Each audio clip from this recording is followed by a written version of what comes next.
secretaria, se abre la sesión.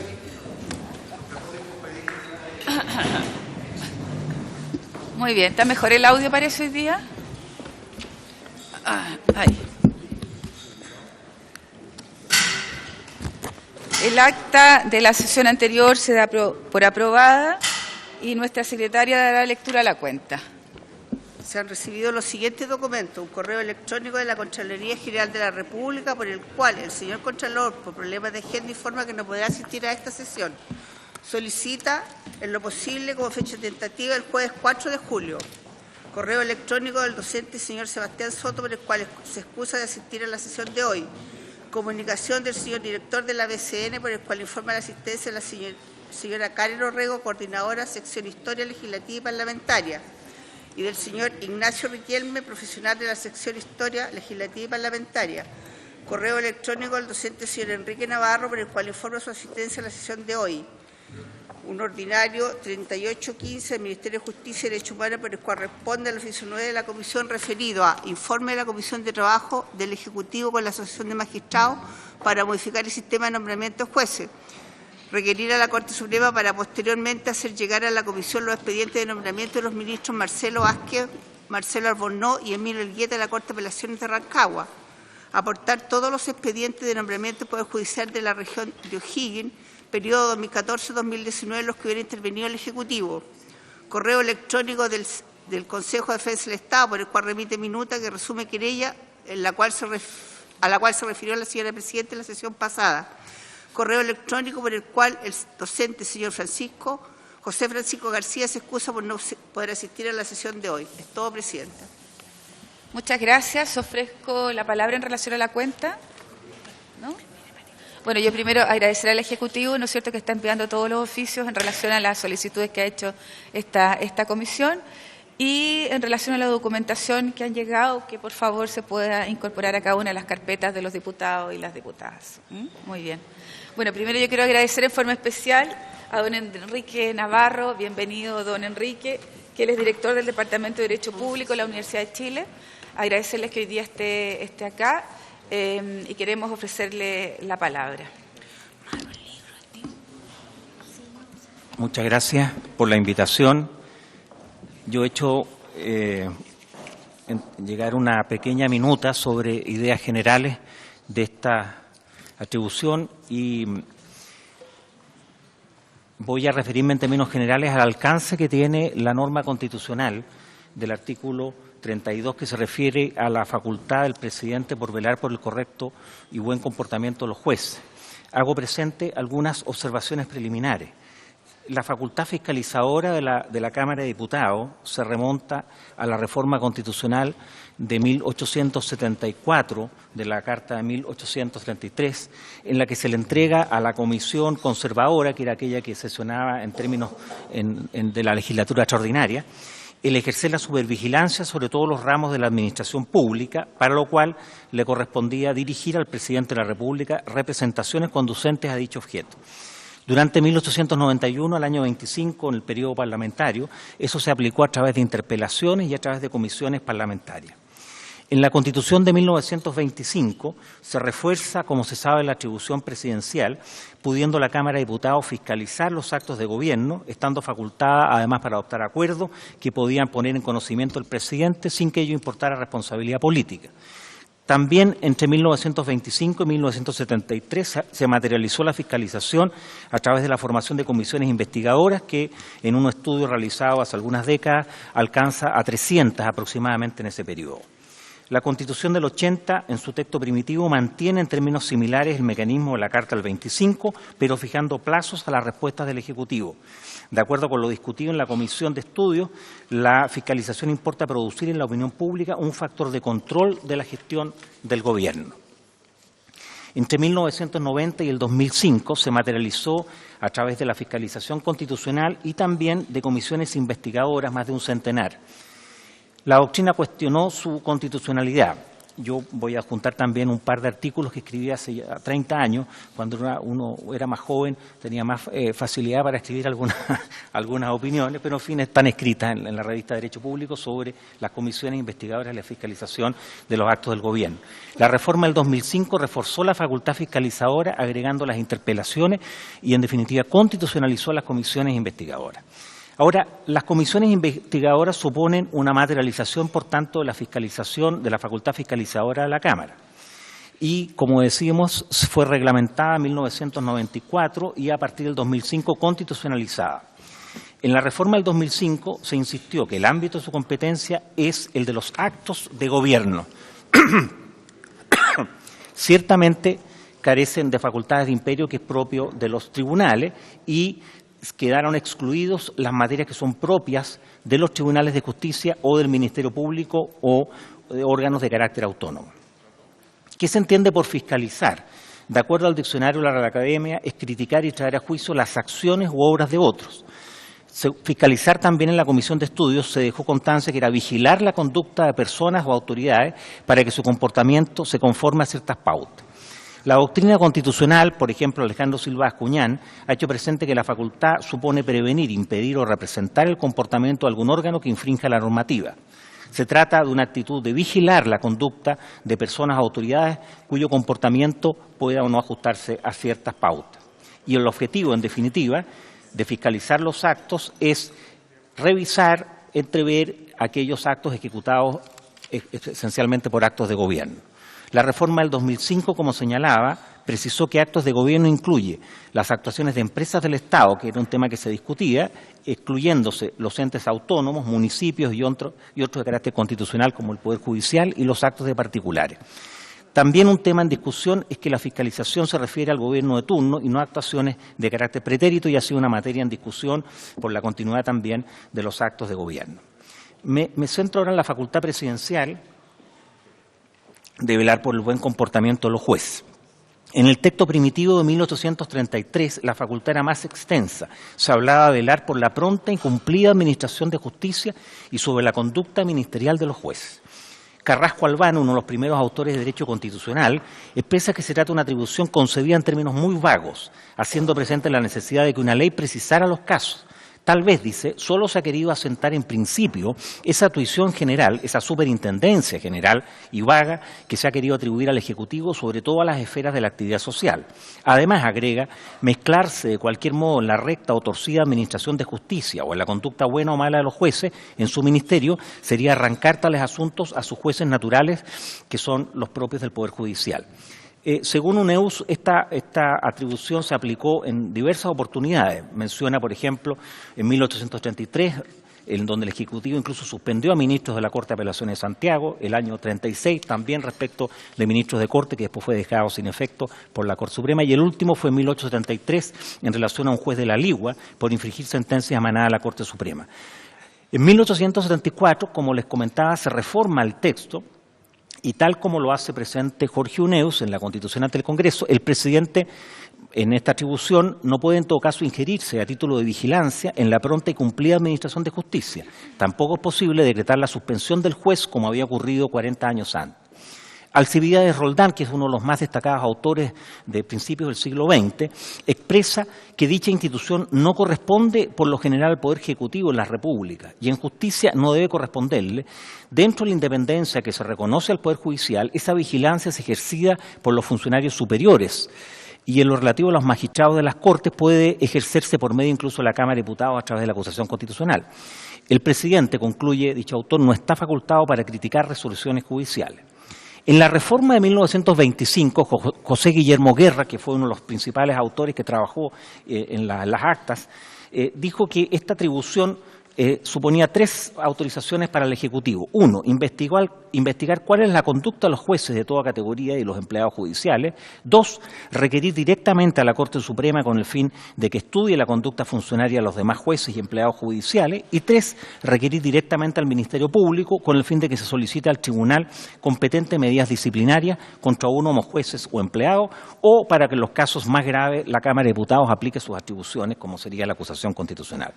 Esta facultad se le entregó a la Corte Suprema. En palabras del expresidente Arturo Alessandri, Roldán y en la comisión de estudio, se hizo presente que el espíritu de cuerpo, la solidaridad profesional y la independencia de que gozan los miembros del más alto tribunal debieran ser suficiente seguridad de que no sobrará con injusticia. Ahora, la doctrina ha criticado en todo caso estas atribuciones exorbitantes en cuanto respecto al Ejecutivo porque podría afectar atribuciones de poderes autónomos. Por ejemplo, Pereira Menó, destacado tratadista español, ha dicho que esto supone un gigantismo del Ejecutivo o de la Administración que podría invadir incluso atribuciones tanto legislativas como judiciales. Ahora, como hacía presente, Alcibiades Roldán precisa que por conducta ministerial se entiende la que observan estos funcionarios en su carácter de tales, carácter que le impone obligaciones específicas en la ley con respecto al número de horas de trabajo, asistencia a su despacho y otras de orden económico. Se ha entendido que la conducta ministerial se refiere al cumplimiento de las leyes, entonces, sobre asistencia, horas de llegada, funcionamiento de los tribunales, pero no a delitos o falta de orden penal que serían propios de la esfera en ese momento judicial hoy día de investigación del Ministerio Público. En todo caso, en el siglo XX hay una escasa, como lo ha dicho la doctrina, sea Egaña, por ejemplo, entre otros, hay una escasa aplicación práctica de esta atribución por parte del Ejecutivo. ¿Cuál es entonces, para cerrar en las ideas matrices, el alcance de esta atribución?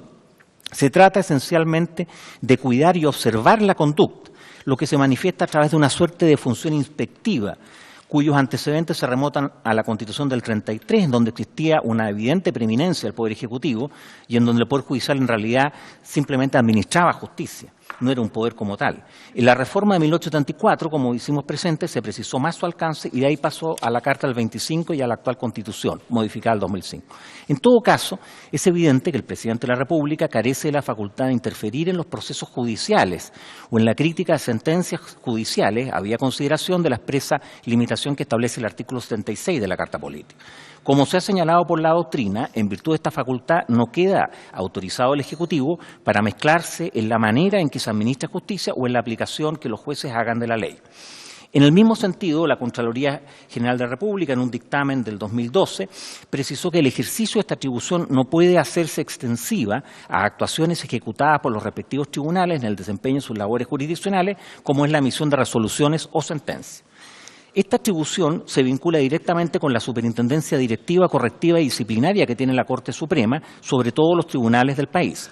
Como lo ha señalado el Tribunal Constitucional, en virtud de dicha atribución disciplinaria se puede sustituir o remover a jueces por razones de buen servicio. Por cierto que en el marco de un justo y racional proceso y evaluando el equilibrio entre la independencia de los magistrados y el buen servicio judicial.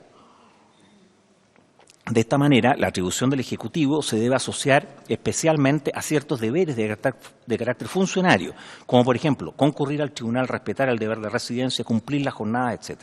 Su finalidad se materializa en cuanto a oficiar a la Corte Suprema para que ésta declare soberanamente el no haber tenido buen comportamiento un juez, en los términos que establece el artículo 80 de la Constitución Política de la República. En suma, la responsabilidad constitucional queda entregada exclusivamente a lo que determine la Corte Suprema en sesión de Tribunal Pleno, en ejercicio de superintendencia directiva y correccional, quien resolverá en el marco de un justo y racional proceso de investigación, tal como lo exige perentoriamente el inciso sexto del artículo 19, número 3 de la Carta Fundamental. Ese es el alcance que quería hacer presente, Presidenta. Agradezco la invitación. Son ideas que tuve que redactar el fin de semana y esos son los antecedentes porque en realidad esta es una materia muy poco tratada también por la doctrina.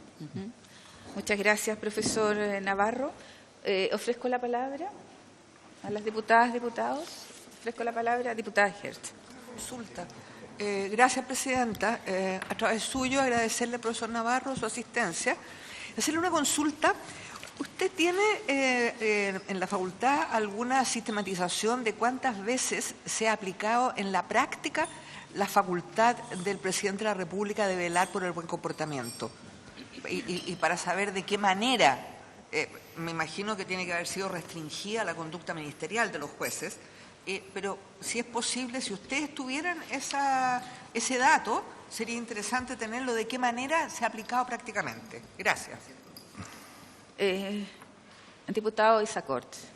Muchas gracias, Presidenta. Por su intermedio también saludar y agradecer al profesor Navarro por haber accedido a esta invitación y también por entregarnos de manera muy directa, muy clara, una mirada desde el derecho Y en ese sentido, Presidenta, a mí me llamó la atención una frase que usted planteó, y quizás lo pregunto más desde el punto de vista histórico. En el siglo XIX se entendía que el Poder Judicial no se entendía como un poder en sí, sino que administraba el concepto de justicia.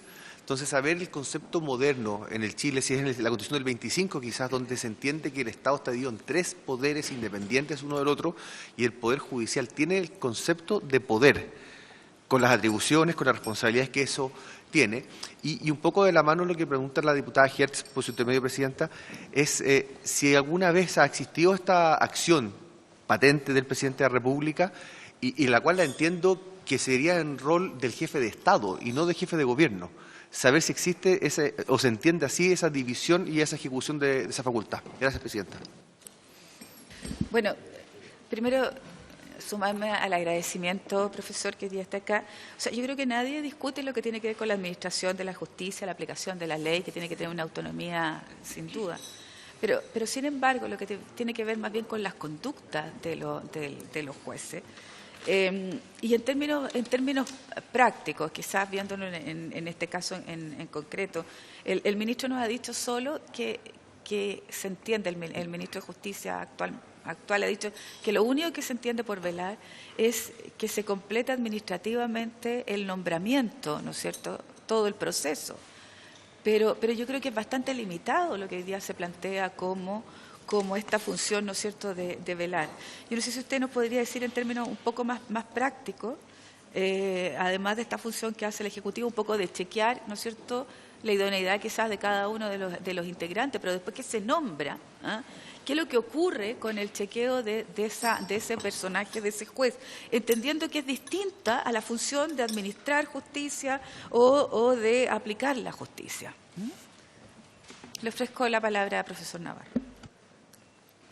Muchas gracias, Presidenta. Respondo a las 3 interrogantes.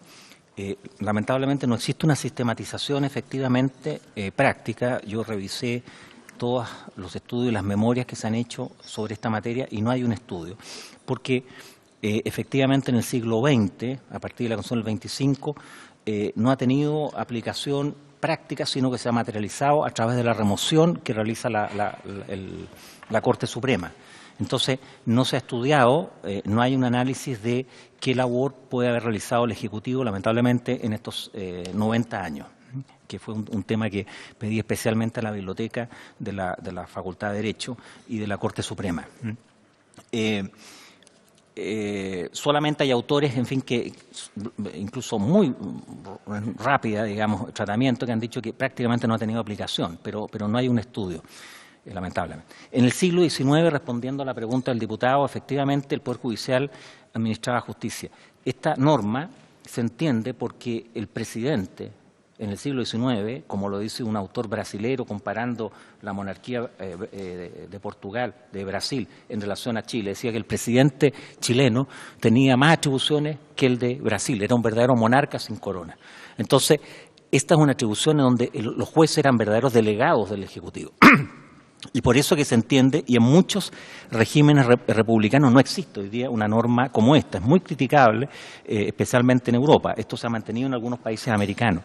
En el siglo XX, el Poder Judicial efectivamente es autónomo y como tal tienen que existir mecanismos de remoción inequívoca que surgen, ya sea a través de la institución que establece el propio artículo 80, en donde habla que el presidente puede oficiar, ¿no es cierto?, a la Corte, o cualquier persona a la Corte Suprema, para que ésta remueva a un juez si no ha tenido buen comportamiento, cosa que incluso se aplicó respecto, por ejemplo, el año 2002, si ustedes recuerdan, de un ministro de la Corte Suprema, en un caso bastante inédito, que había sido previamente acusado constitucionalmente, no se había aprobado y después fue removido, incluso por la Corte Suprema. Es una facultad que se ha ejercido incluso respecto de ministros de Corte Suprema, cumpliendo obviamente con los requisitos de un previo debido proceso. ¿Cuál es entonces, en mi opinión, el rol que debiera corresponder al Ejecutivo, independiente, que tiene que velar porque en todos los nombramientos se revisen los antecedentes, ¿no es cierto?, e idoneidad de cada uno de los de las personas que han sido propuestas en terna o en quina respecto del presidente, digamos, de los ministros de la Corte Suprema. En teoría, esta facultad inspectiva tendría que materializarse en la circunstancia que, supongamos, hubiera alguna denuncia por parte de algún colegio de abogados o por parte de alguna institución que hiciera presente al Ejecutivo esta materia, para gatillar a su vez el mecanismo, porque fíjense ustedes que la institución solo tiene una finalidad, que es remover eventualmente al juez, si es que hay mérito para eso, es lo que dice la norma constitucional. Y entonces eso tendría que constar en un expediente, digamos, administrativo. Entonces el Ejecutivo, con esos antecedentes motivados, ya sea de oficio o por presentaciones que hagan abogados o terceros, podría presentar a la Corte Suprema una petición y en tal caso la Corte Suprema tendría que determinar si ha tenido o no buen o mal comportamiento, que además es un concepto que también ha sido discutido en doctrina, si solo se aplica en relación a deberes propios judiciales u otro alcance que tiene el buen comportamiento. Entonces, en general, en suma, es una atribución que efectivamente tiene antecedentes muy vetustos, son propios del siglo XIX, cuando el juez era un verdadero delegado, y en segundo lugar, el mecanismo básico en el que debe materializarse es a través de la superintendencia de la Corte, que eventualmente pueda remover a un juez por no haber tenido buen comportamiento. Gracias. Entonces, don Enrique, pero entendiendo, la facultad está en el presidente y no en el Ejecutivo como poder. Esa es mi pregunta. Por eso se lo planteaba como jefe de Estado, más que del Poder Ejecutivo o el presidente del Gobierno. Exactamente. Ya, gracias. Sí. O sea, pero para que quede absolutamente claro, entonces, dentro de las facultades que no necesariamente se han aplicado hasta el día de hoy, el presidente de la República entonces tendría la facultad de solicitar la remoción de determinados jueces por no haber tenido buen comportamiento, sin perjuicio de que eventualmente podría también la propia Cámara, si se trata de tribunales superiores, aplicar el mecanismo de acusación constitucional. Sí, que esa es la facultad que nosotros tenemos. Ya. ¿Y usted cree que en este caso ameritaría el que el ministro hiciera, o que el presidente de la República, ¿no es cierto?, solicitara esta remoción? En el caso Rancagua estamos hablando. Sí. Lo que pasa es que ya hay un proceso de remoción iniciado. Entonces, pero no solicitado por el presidente de la República. Sí. Podría, digamos, a mayor abundamiento. No ha utilizado esa facultad. No se ha utilizado, claro. El Ejecutivo podría a mayor abundamiento entregar los antecedentes que pueda tener, digamos. Pero a mí lo que me parece es que, como tal, dado que el mecanismo de fiscalización, de tuición, por así decirlo, de inspección, lleva necesariamente al inicio de un cuaderno de remoción, si se ha iniciado el ejercicio de esta facultad por parte de la Corte Suprema, creo que ya se ha gatillado la institución, pero es un tema opinable, obviamente. Ya. Diputado Sacot, diputada Hertz. Por su pregunta, lo que yo entiendo, como el presidente de la República firma el decreto que nombra a un ministro, finalmente las cosas en derecho se deshacen como se hacen, sería el propio presidente, a través de otro decreto, el que pueda removerlo, pero quien tiene la iniciativa del proceso es la Corte Suprema. Así es. Eso es, entonces. O sea, la Corte Suprema lo puede hacer de oficio, a petición de par, o por el presidente de la República asociado a esta atribución. Sí, claro. Vale. Claro. Diputada Hertz. Gracias, presidente. A través suyo, una consulta al profesor Navarro. En la legislación comparada, tanto en la región, en América Latina, si es que hay una norma más o menos uniforme, o en los países, en Europa, en los países que tienen el sistema, el ordenamiento jurídico del nuestro, Francia, por ejemplo, España, ¿existe esta facultad fiscalizadora en que el Ejecutivo tenga que velar por la conducta de los jueces y pueda implementar alguna conducta fiscalizadora? Y de ser así, ¿cómo se implementa? Y si no, la fiscalización está en el propio orden, en el propio sistema judicial, o se entrega a otro poder del Estado. Gracias. Una última pregunta. Porque a uno le llama la atención que cuando estuvo el ministro Larraín acá, lo que planteó él es una facultad muy limitada, ¿ah? Que yo le explicaba que esto de velar el nombramiento, etcétera. Y teniendo otras atribuciones, como el de pedir, ¿no es cierto?, la remoción a pesar de que ya existe un proceso, ¿no es cierto?, de remoción de los jueces, con el proceso que a nuestros jueces ha sido impecable desde el punto de vista del procedimiento.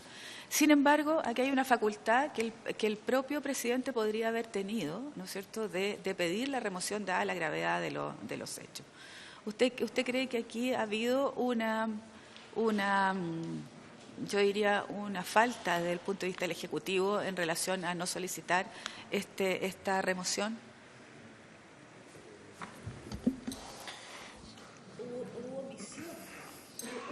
Porque yo entiendo que ya el proceso está hecho, pero es distinto cuando el propio presidente de la República plantea también la urgencia y que utiliza sus propias atribuciones, o sea, frente a un caso de estas características. Muchas gracias, Presidenta. En relación a la primera pregunta, la diputada Hertz, en el derecho comparado, en algunos países latinoamericanos hay normas parecidas en constituciones más antiguas, pero en general esta es una facultad que está retirada, no existe en Europa. Los mecanismos de remoción operan a través de instituciones como consejos, digamos, en Europa los consejos de las magistraturas, que han sido objeto también de opiniones divergentes en España o en países europeos, o mecanismos de remoción interna o a través de remoción, ¿no es cierto?, del Congreso o alguna de las instituciones.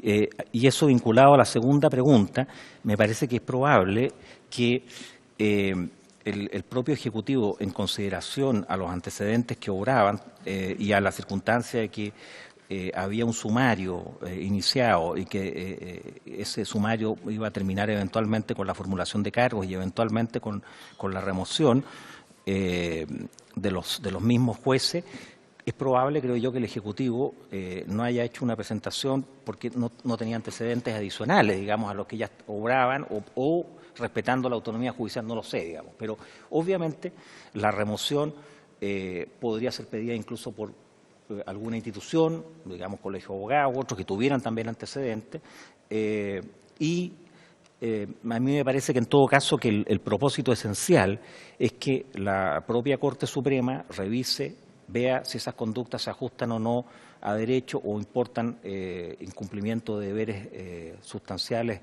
relevantes y por tanto no hacen merecedor que esas personas continúen en la magistratura y apliquen la remoción de los mismos por no haber tenido un adecuado comportamiento.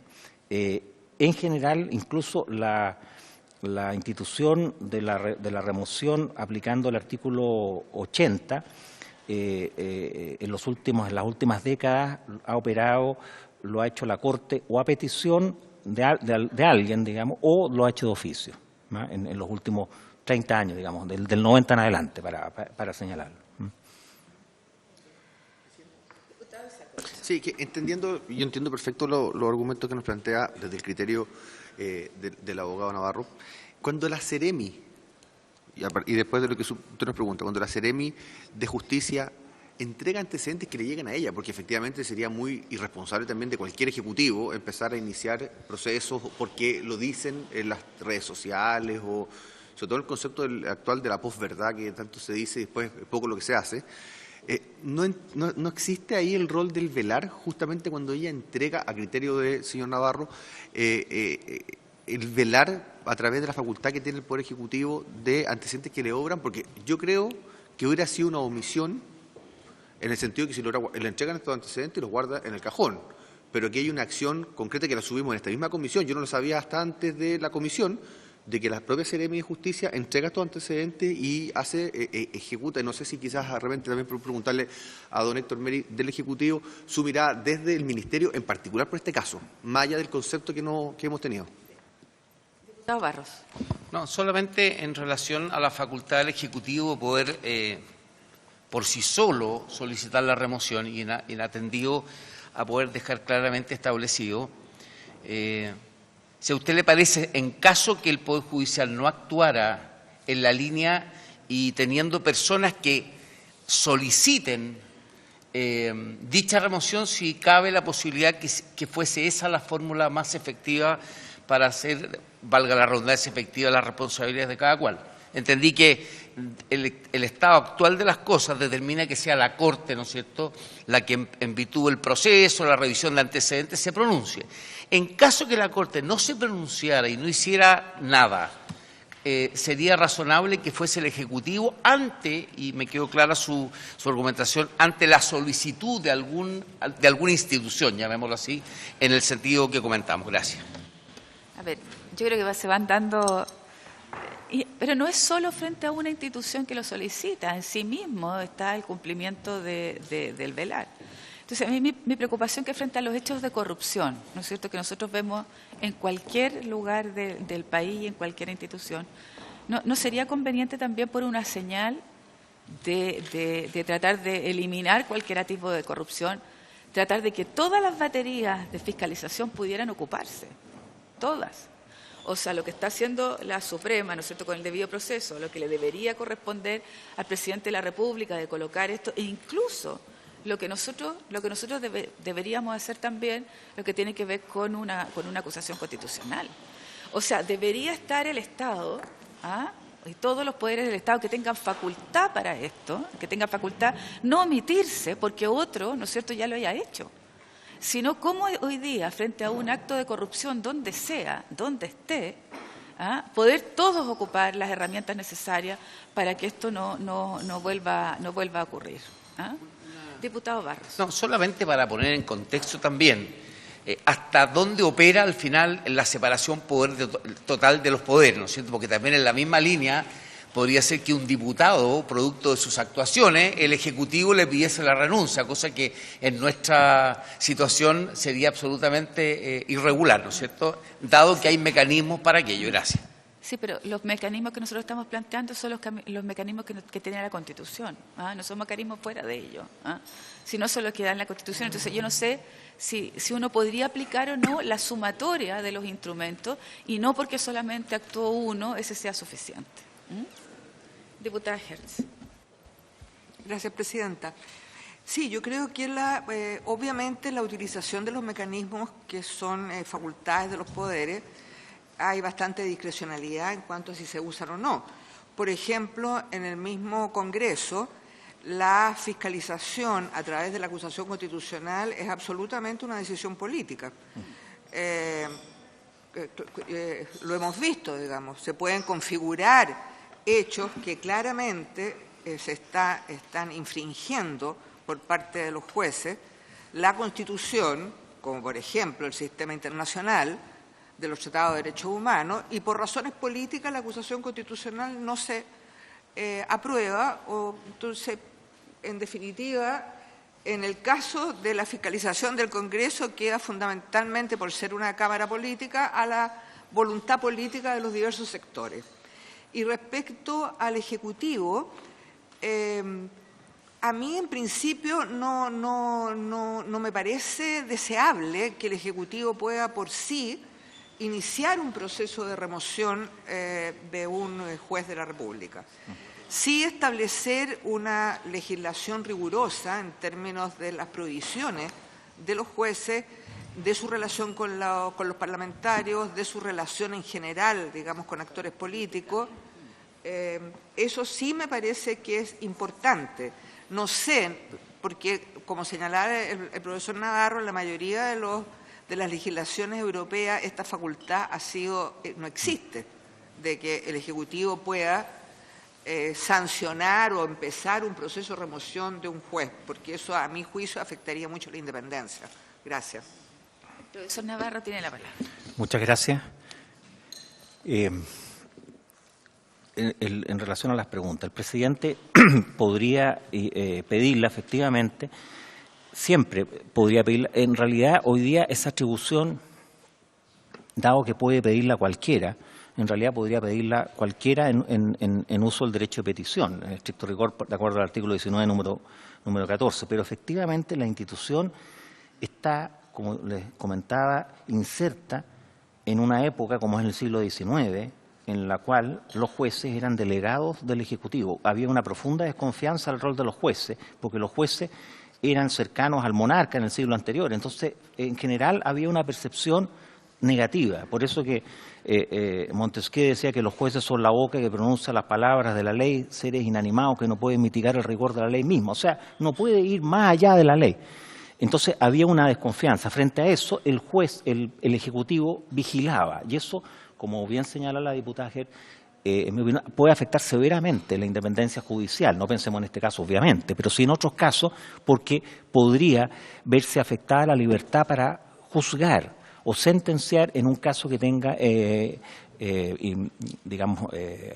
consecuencias de carácter político. Y, por tanto, el Ejecutivo dijera, mire, yo voy a observar, como en alguna vez se planteó, cómo falla usted para ver si nombro o no lo nombro, digamos. Entonces, eso también puede ser muy complejo. Ahora, los seremi de justicia tienen que efectivamente acompañar los antecedentes.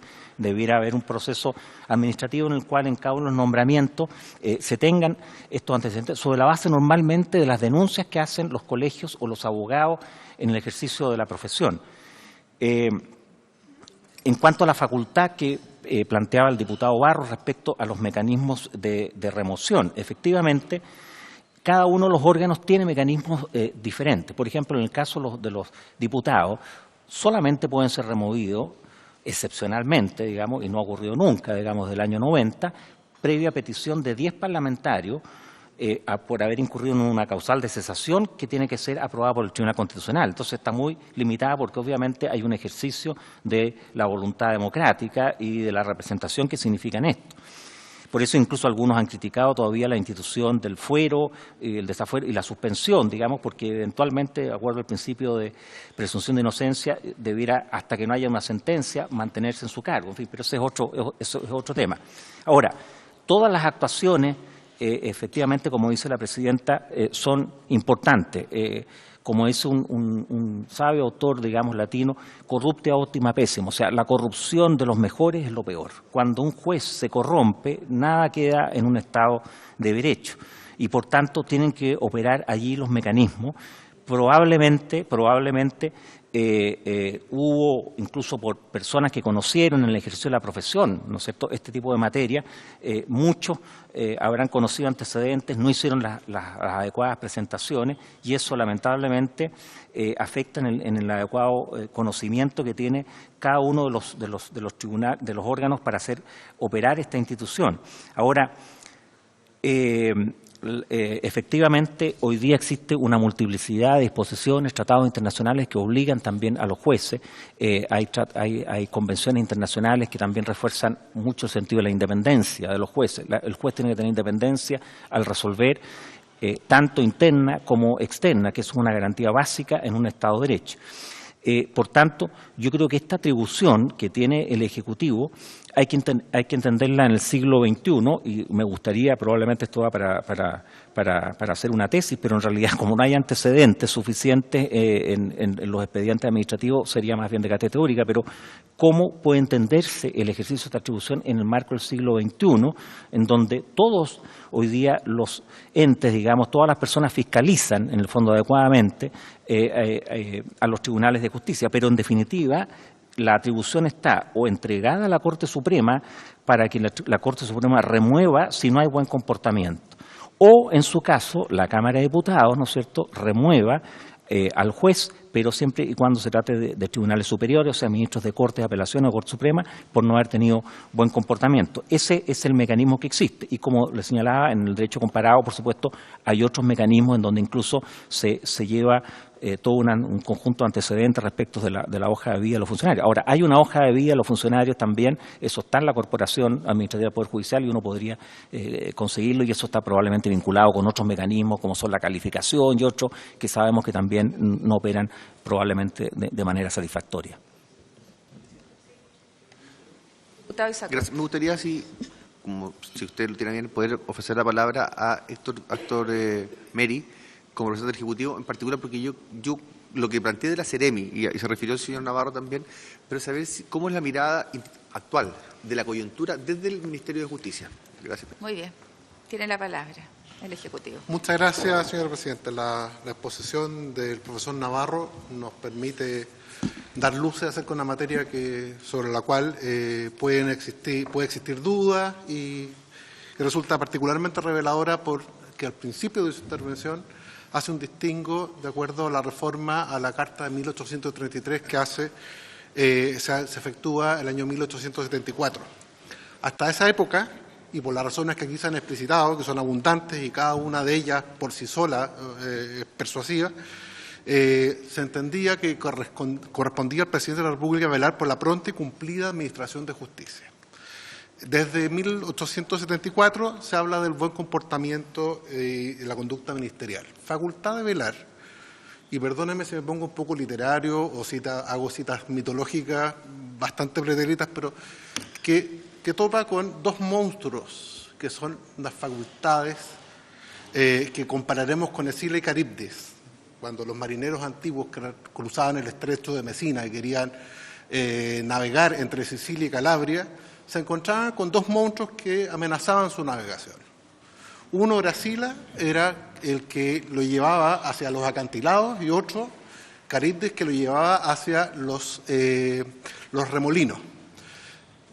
Podríamos caracterizar los dos grandes límites a la facultad de velar como estos monstruos, pero lo hago solamente a título como literario, que son la facultad que hoy día la Constitución, y que desde 1874 y reproducido en 1925 y la Carta hoy vigente, entrega a la Corte Suprema de la superintendencia directiva, correccional y económica de todos los tribunales del país.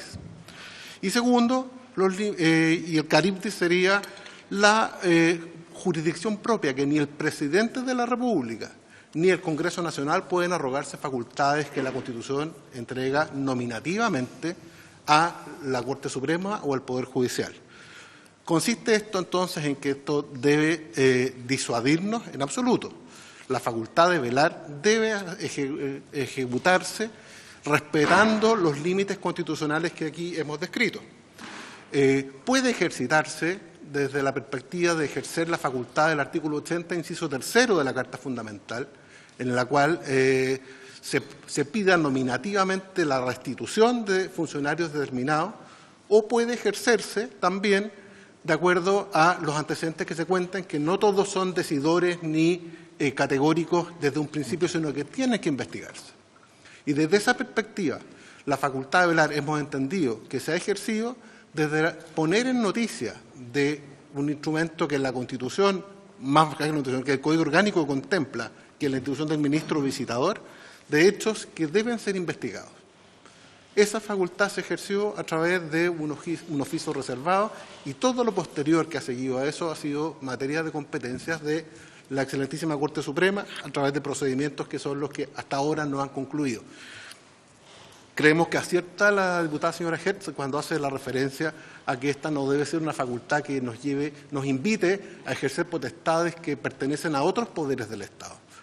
Y desde ese punto de vista, la vigilancia o el sometimiento o la revisión no puede llevarnos al Ejecutivo ni a ningún otro poder del Estado a ejercer potestades que solo corresponden por mandato constitucional a otro poder del Estado. Esta es una cuestión que nos parecía importante dilucidar y establecer con toda claridad, y desde esa perspectiva quisiera que se considere los actos que se ha ejecutado por parte del Ejecutivo, por parte de la secretaria regional ministerial, de este ministerio, de esta división, en el proceso que tanto nos ha preocupado.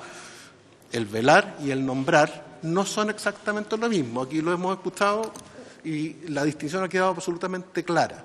En los nombramientos, por supuesto que es deber de la autoridad que está llamada a practicarlo el revisar todos los antecedentes, y como lo dijo el otro día en un seminario don Pablo Ruiz Tagle, como el nombramiento es una atribución del presidente y es su responsabilidad, tanto del presidente como de los ministros y los funcionarios que estamos en esta tarea, porque así nos impone la Constitución y las leyes, la obligación de revisar, escuchar no solamente comentarios, habladurías, comunicaciones en redes sociales, sino antecedentes concretos. Una cosa es que se diga que el estado de la justicia es ruinoso, o que se diga que el comportamiento de algunos jueces no es el esperado, y otra cosa es que se refiera a hechos, actos, resoluciones, cuestiones concretas. Y cuando existen estas cuestiones concretas, estas son las que deben investigarse, y ese es el conducto que se siguió en este caso. No sé si puedo aportar algún otro antecedente en ese sentido. Ofrezco la palabra. ¿No? No sé si tiene alguna otra cosa que aportar, profesor. Muchas gracias, presidenta. Solo agradecer la invitación porque me ha hecho revivir algunos antecedentes que hace algunos años yo... Sí, se lo dejé y se lo voy a reenviar por correo, haciendo presente que efectivamente esta es una, si ustedes ven incluso los textos constitucionales, es prácticamente nada lo que hay, por eso hay que remontarse a los antecedentes históricos de esta institución, pero tomando un poco lo que ha dicho la diputada Hertz, efectivamente esta atribución bien empleada tiene un rol, pero mal empleada puede transformar a los jueces en verdaderos delegados del Ejecutivo como lo era en el siglo XIX, y eso, desde el punto de vista del Estado de Derecho, es muy peligroso. Muy bien. Vamos a suspender 2 minutos para despedir al profesor y para que se prepare la biblioteca.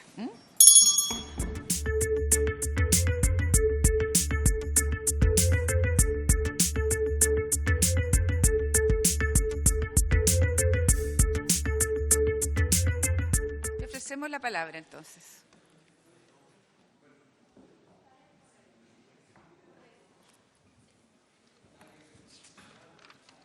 A ver, déjame presentarte mejor. Queremos agradecer, ¿no es cierto?, a la Biblioteca del Congreso, quizás como es de la casa, no hicimos la presentación como correspondía, a la señora Karen Orrego, coordinadora de la sección Historia Legislativa y Parlamentaria. Así que muchas gracias por estar aquí y agradecerle, como siempre, a la Biblioteca.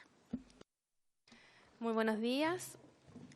Se solicitó a la Biblioteca un informe hace un tiempo atrás acerca de la historia de la ley del actual artículo número 32, literal 13, de la Constitución, y en particular con la finalidad de dilucidar el sentido y alcance del término velar en la historia de la ley. Al respecto, señalar en primer término que este artículo, el 32 numeral 13, no ha sido objeto de modificaciones, por tanto las fuentes utilizadas para la elaboración de la historia del artículo fueron las actas oficiales de la Comisión Constituyente, también conocida como la Comisión Ortúzar, y además las actas oficiales del Consejo de Estado, que dieron lugar al Decreto Ley 3464 de 1980, ya que el literal no ha tenido ninguna modificación en el tiempo.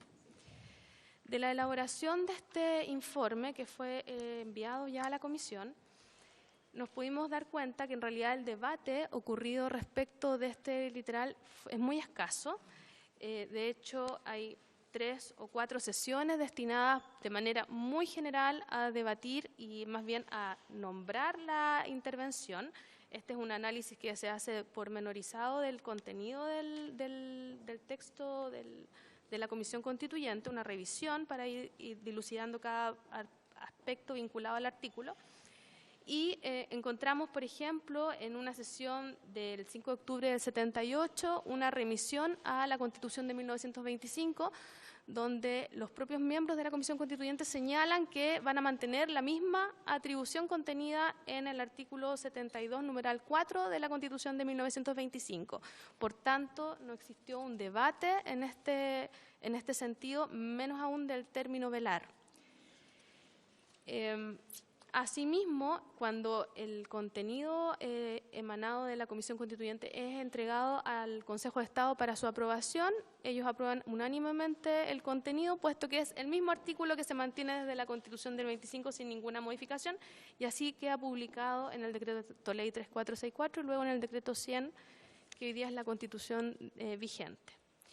Nosotros, revisando algún otro antecedente para reconstituir la historia de este artículo, de dónde proviene, nos dimos cuenta que en realidad es un artículo muy antiguo, como decía el profesor Navarro, que algo ya expuso también acerca de este punto. Tiene su origen prácticamente en la Constitución de 1823, como también señaló el representante del Ejecutivo, donde decía que son facultades exclusivas del Director Supremo velar por la conducta ministerial de los funcionarios de justicia y cumplimiento de las sentencias. De esta facultad fue manteniendo su núcleo esencial tanto en la Constitución de 1828, luego en la de 1833 y en la reforma del año 33, el año 1874, que se configura el artículo prácticamente igual a como lo conocemos hoy día. Este se mantiene en la Constitución de 1925, de la cual tenemos antecedentes. También fueron revisados, pero tampoco se encontró ninguna discusión respecto del término cuya consulta fue formulada a la biblioteca. Por tanto, en realidad pasó muy desapercibido, se mantuvo una facultad velar aparentemente en un sentido natural del término, sin ninguna discusión profunda del debate. Y revisando un poco en la doctrina también, nos percatamos que hay un autor que señala que esta facultad parece ser una influencia de la Constitución de Cádiz de 1812 en las facultades que tiene el Ejecutivo. Eso es más o menos lo que pudimos encontrar de la elaboración de este documento y de la revisión de los antecedentes oficiales de la Constitución del artículo 32, numeral 13. Muchas gracias. Ofrezco la palabra a los diputados. ¿No? Ya sabíamos un poco la respuesta, nos habían comunicado de biblioteca que habían hecho una búsqueda, ¿no es cierto?, de este articulado y lamentablemente no habían encontrado absolutamente nada y que desde el 25 en adelante prácticamente no hubo ninguna modificación. Muchas gracias. Ofrezco la palabra a los diputados. ¿No? Muy bien. No sé si el Ejecutivo querrá hacer alguna observación. Solamente, su señoría, perdón, ¿sí? La costumbre, sí. También a su señoría. Sí. El agregar que en este edificio hace 2 jueves atrás hubo un seminario acerca de nombramientos judiciales en el Senado y aludí a una respuesta hace un rato y intervino el profesor Pablo Ruiz Tagle, decano de Derecho de la Universidad de Chile, quien hizo abundantes referencias al federalista.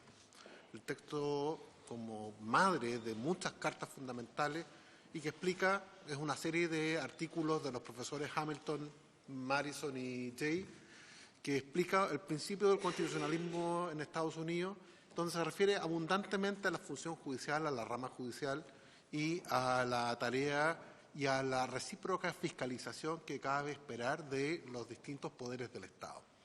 Entre esto, el profesor Ruiz Tagle instaba porque existiera un mecanismo más eficaz o más asiduo de empleo de estas facultades fiscalizadoras recíprocas y dentro de eso entendía el concepto del velar. Ahora, entendemos que el cambio a que ha aludido el profesor Navarro y a que ha aludido la biblioteca también, de 1874, tiene un sentido preciso. Ya no es que los jueces dependan de la rama del Ejecutivo, como si éste tuviera la facultad de revisar cada uno de sus actos como responsable de ejercer o responsable de exigir la cumplida administración de justicia. Esta es una tarea que la Constitución ha puesto en manos del Poder Judicial y su máxima cabeza, la Corte Suprema. Por lo tanto, insisto en el punto. Una cosa es el velar, que es desplegar una serie de actos que no solamente pueden consistir en pedir renuncias o remociones, sino también puede consistir en comunicar actos concretos y determinados.